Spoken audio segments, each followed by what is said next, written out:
Assalamualaikum warahmatullahi wabarakatuh. Alhamdulillahi wa syukrulillah. Wassalatullahi wassalamuhu ala rasulillah. Habibina sayyidina Muhammad ibn Abdillah. Wa ala alihi wa ashabihi wa mawalah. Allahumma ya Rabbana inna ala siyami wal qiyam. Waj'alna ya Rabbana fi hadha syahril karimi minal aidin wal faizin. Wahsurna yawmal qiyamati ma'a zumrati sayyidil mursalin habibika sayyidina Muhammad wa tahta liwa'ihi. Amma ba'd. Yang sangat kami cintai, kami muliakan para perindu ridha Allah, baik yang hadir atau pemirsa dimanapun Anda berada. Ada hamba yang diberi oleh Allah umur panjang,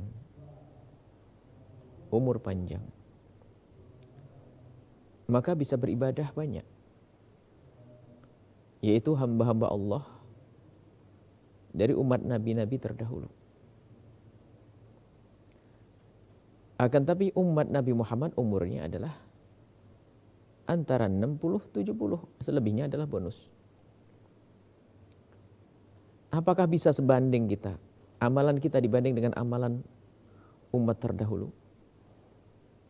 Berkat Nabi terkasih dan Nabi tercinta, biarpun umat Nabi Muhammad umurnya pendek, ternyata Allah telah memberikan kesempatan untuk meraih pahala sebanyak-banyaknya hingga melampaui daripada umat terdahulu yang umurnya adalah ratusan, bahkan sampai ada yang 900, 1000 tahun. Di antaranya adalah yang sudah kita pernah bahas, yaitu tentang Lailatul Qadar. Malam lebih bagus daripada 1000 bulan. Hitung saja, 1000 bulan.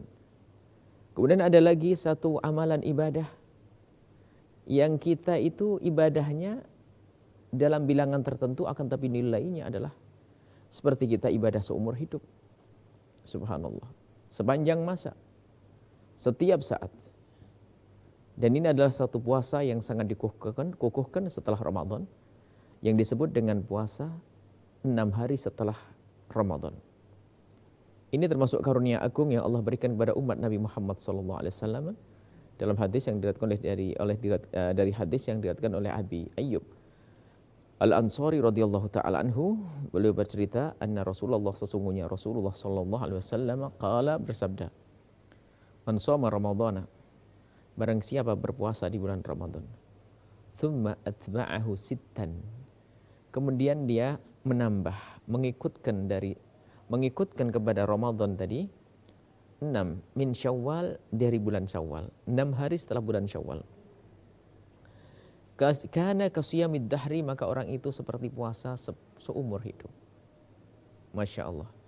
Artinya ini adalah karunia dari Allah Subhanahu wa ta'ala, kemurahan yang Allah berikan kepada baginda Nabi dan umat baginda Nabi. Ibadahnya cuma 1 bulan ditambah 6 hari, akan tapi nilainya seperti syamis dahr, seperti puasa setiap saat sepanjang masa. Maka dari itu jangan sampai kita ketinggalan kemuliaan ini. Selagi masih bisa di bulan Syawal itu, ayo kita berpuasa. Adapun caranya, ulama berbeda pendapat. Sebagian mengatakan harus berurutan langsung, sebagian mengatakan tidak, suka-suka. Jika Anda bisa melaksanakan langsung hari kedua, 3, 4. Tanggal 1 tidak boleh berpuasa karena hari raya. Hari kedua, 3, 4, 5, 6, 7 bisa. Atau Anda hari kedua, 3, kemudian nambah lagi hari ke-10, 12, boleh. Tidak harus berurutan begitu. Nah, katanya boleh, yang penting sepanjang bulan Syawal. Nah, kemuliaannya luar biasa. Khususnya, ini kami himbau bagi wanita-wanita atau siapapun yang punya hutang. Hendaknya hutang-hutang itu segera diberesi, biar lega kalau tidak punya utang. Maka cara bayar utangnya adalah ikuti pendapat ulama yang mengatakan bahwasanya jika membayar utang di hari puasa sunnah, maka ia akan mendapatkan pahala sunnah. Tapi dengan catatan cara niatnya yang benar. Misalnya, Anda ingin membayar utang, Anda paskan di bulan Syawal.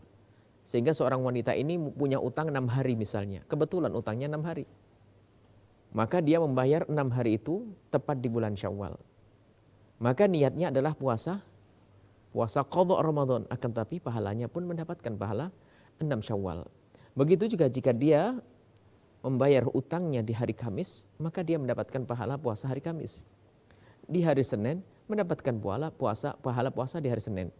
Akan tapi catatan di dalam berniat, hendaknya dia hanya niat puasa qadha saja. Tidak boleh digabung antara puasa qadha dengan puasa sunnah di dalam niatnya. Adapun pahala, mudah kita berurusan dengan Zat yang Maha Kasih, Allah yang Maha Pemurah.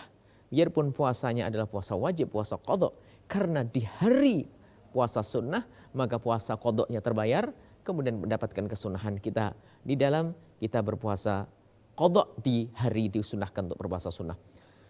Maka dari itu kami himbau kepada wanita-wanita yang diberi oleh Allah haid itu, kemudian jangan sampai menunda-nunda pembayaran hutangnya. Banyak ada wanita membayar utang itu kapan?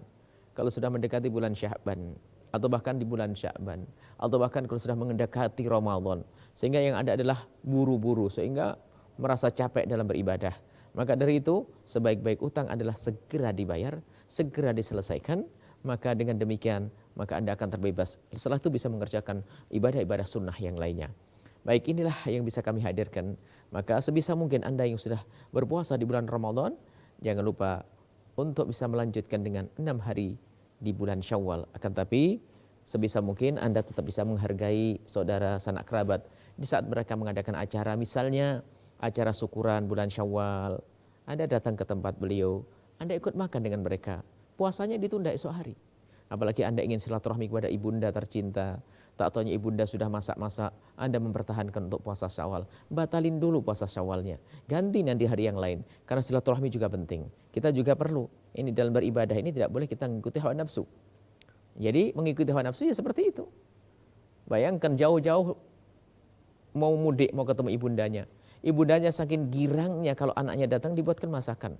Tak taunya sampai di tempat tersebut sang anak bilang apa? Lagi puasa mama, lagi puasa ibu. Nah ini kasihan ibundanya sudah masak.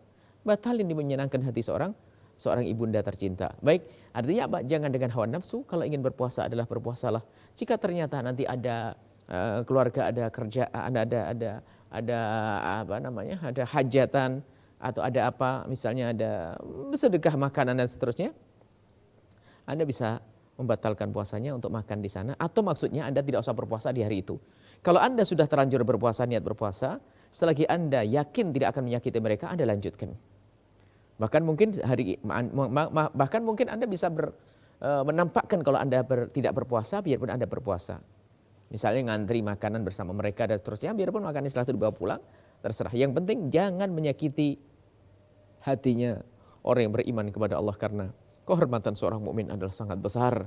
Jangan sampai kita mempertahankan puasa, ternyata kita menyakiti saudara kita, maka itulah beribadah dengan hawa nafsu. Semoga Allah memberikan pada kita ketulusan, dan semoga Allah mengkabul amal kita semuanya. Nuhibbukum fillahi, kami mencintai Anda semua karena Allah. Assalamualaikum warahmatullahi wabarakatuh.